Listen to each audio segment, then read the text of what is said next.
ఇక తమిళనాడులో మరో విషాదం ఘటన చోటు చేసుకుంది. నీలగిరి జిల్లాలోని టీ ఎస్టేట్ లో పనిచేస్తున్న కార్మికులపై చిరుత దాడి చేసింది. ఇక ఈ ఘటనలో ఓ బాలుడు మృతి చెందగా మరో ముగ్గురు తీవ్రంగా గాయపడ్డారు. సమాచారం అందుకున్న అధికారులు హుటాహుటిన ఘటనా స్థలానికి చేరుకోవడం జరిగింది. చిరుతను పట్టుకునేందుకు ప్రయత్నం చేస్తున్నారు అధికారులు.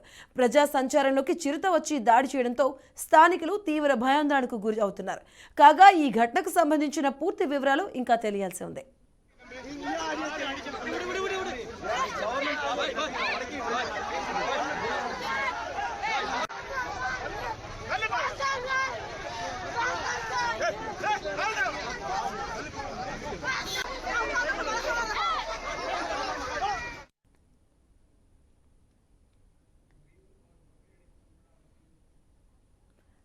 ఇక నీలగిరి జిల్లాలోని టీ ఎస్టేట్ లో చిరుత దాడి చేసింది. ఇక ఈ దాడిలో ఓ చిన్నారి కూడా మృతి చెందినట్లుగా మనకి సమాచారం అందుతూ ఉంది. తమిళనాడులో జరిగిన ఈ విషాద ఘటనకు సంబంధించిన పూర్తి అప్డేట్స్ మా కరెస్పాండెంట్ గోపి అందిస్తారు. గోపి, మధు, నీలగిరి జిల్లాలో తమిళనాడు నీలగిరి జిల్లాలో ఏదైతే ఈ గ్రామంలో జరిగినటువంటి చిరుత దాడికి సంబంధించి ఇప్పటికే కూడా ప్రభుత్వం స్పందించింది. అక్కడ ఉన్నటువంటి ఫారెస్ట్ అధికారులు వెంటనే ఘటనా స్థలానికి వెళ్లాలని చెప్పి ఆదేశాలు ఇవ్వడం జరిగింది. అదేవిధంగానే నీలగిరికి సంబంధించిన కలెక్టర్, ఎస్పీలు కూడా ఘటనా స్థలానికి వెళ్తున్నారు.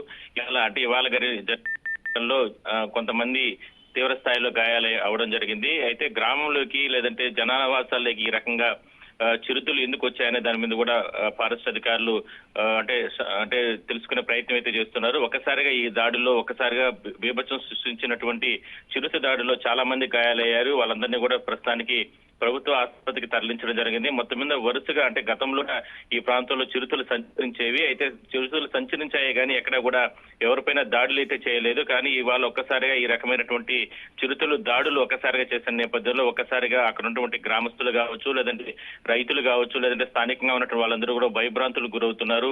అయితే చిరుతల దాడిలో చిన్నపిల్లలకు కొంతమంది గాయాలయ్యాయి. అదేవిధంగానే మరికొంతమందికి కూడా గాయాలైనట్టు తెలుస్తోంది. మొత్తం మీద ఈ ఘటనకు సంబంధించి ఫారెస్ట్ అధికారులు అప్రమత్తం అవడం జరిగింది. అయితే చిరుత దాడిలో సంబంధించి గాయపడిన వారిని ఏదైతే ఇప్పటికే ప్రభుత్వ ఆసుపత్రికి తరలించిన నేపథ్యంలో మిగిలిన వారిని కూడా వాళ్ళకి ఎటువంటి ఇబ్బందులు లేకుండా ఉండేందుకు బోన్లు ఏర్పాటు చేసేందుకు కూడా చర్యలు తీసుకుంటున్నారు. అయితే దాడి చేసినటువంటి ఒక చిరుత లేదంటే ఇంకేనే గుంపుగా ఏదైనా వచ్చి దాడులు చేశాయి రకరకాలుగా చర్యలు తీసుకునేందుకు ప్రయత్నాలు అయితే ముమ్మరం చేస్తున్నారు. చిరుత బోన్లతో పాటు సీసీటీవీ మానిటరింగ్ కూడా ఏర్పాటు చేసే అవకాశం అయితే ఉంటుంది. ఎందుకంటే రాత్రి సమయాల్లోనే ఈ చిరుతలు అటవీ ప్రాంతాల నుంచి వస్తూ ఉంటాయి కాబట్టి మరి ఏ ప్రాంతం నుంచి ఇవి ఆహారం కోసం జనావాసాల్లోకి వస్తున్నాయి. ఎందుకంటే జనావాసాల్లో ఎక్కువగా ప్రజల మీద దాడి చేసే సమయంలో అక్కడికి ప్రజల మీద దాడి చేయాలని రావు కానీ ఆ ప్రాంతాల్లో తిరుగుతున్నటువంటి కుక్కల్ని తీసుకెళ్లేందుకు ఆ రకంగా వస్తూ ఉంటాయి. లేదంటే మిగిలినటువంటి జంతువులు, ఆవులు, ఇట్లా రకరకాల జంతువుల మీద దాడి చేసేందుకు రాత్రి సమయంలో చిరుతలు గ్రామాలపైన వస్తూ ఉంటాయి. అయితే ఆ రకంగా ఫారెస్ట్ అధికారులు కూడా గుర్తించి వాటిని బంధించేందుకు ఒక ప్రయత్నాలు అయితే ముమ్మరం చేస్తున్నారు. మొత్తం మీద ఒక్కసారిగా ఈ చిరుతల దాడులకు సంబంధించి ప్రభుత్వం కూడా అప్రమత్తం అవడం జరిగింది, తమిళనాడు ప్రభుత్వం. Madhu, thank you Gopinath.